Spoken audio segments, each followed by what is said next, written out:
बातम्यांचा बुलंद आवाज महा 24 तास.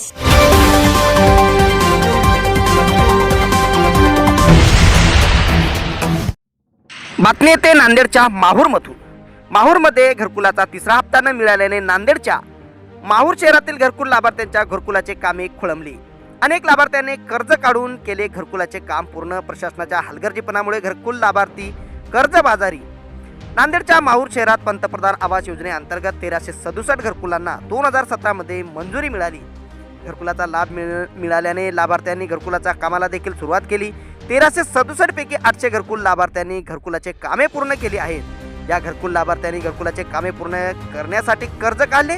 या लाभार्थ्यांना 2 हप्ते देखील मिळाले, परंतु तिसरा आणि शेवटचा हप्ता अजून मिळाला नाही. त्यामुळे हे घरकुल लाभार्थी कर्जबाजारी झाले आहेत. मागील 6 वर्षापासून हे लाभार्थी माहूर नगर पंचायतीकडे पाठपुरावा करीत आहेत, परंतु अद्याप 1,10,000 रुपयाचा तिसरा हप्ता मिळाला नसल्याने हे लाभार्थी कर्जबाजारी झाल्याचं जनतेमधून बोलले जात आहे.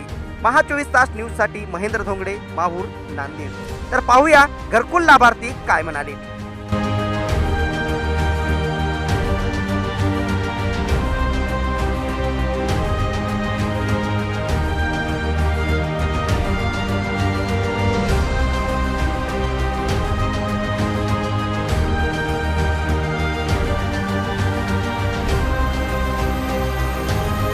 27 डिसेंबर 2017 पासून माहूर नगरपंचायतकडून घरकुल पंतप्रधान आवास योजनेचा घरकुल बांधकामाचा कार्यारंभ आदेश देण्यात आला आणि 2017 पासूनच लाभार्थ्याने जे बेघर होते त्यांनी घराचं कच्चं बांधकाम पाडून पक्के बांधकामाला त्यांनी सुरुवात केली. पण पहिला हप्तासुद्धा यायला खूप विलंब झाला आणि लोकांनी कर्जबाजारी झाले आणि आपलं बांधकामाला सुरुवात केली.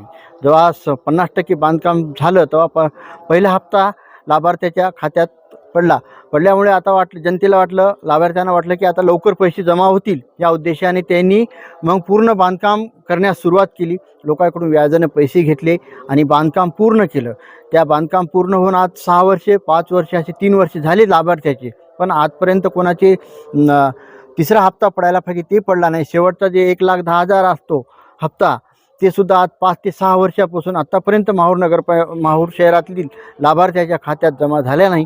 कर्जबाजारी झाले आणि त्या कर्जापायी बरेचसे त्यातले 10% 5 ते 10% लाभार्थी हे मृत्यू पावले. काय मागणी आता? आमची मागणी एवढंच की सरकारने ह्याच्याकडे लक्ष द्यावे आणि लवकर त्यांना त्यांचे जे हक्काचे जे पैसे आहेत, ज्यांनी बांधकाम पूर्ण केलेले आहेत, जे 1103 पैकी 800 लाभार्थ्यांनी बांधकाम पूर्ण केलेत, त्यांच्या खात्यात लवकरात लवकर पैसे जमा करावं आणि त्यांच्यावरचे जे आत्महत्या किंवा टेन्शनमध्ये जे मरत आहेत ते त्याचं कुठंतरी थांबवावं ही सरकारला विनंती आहे.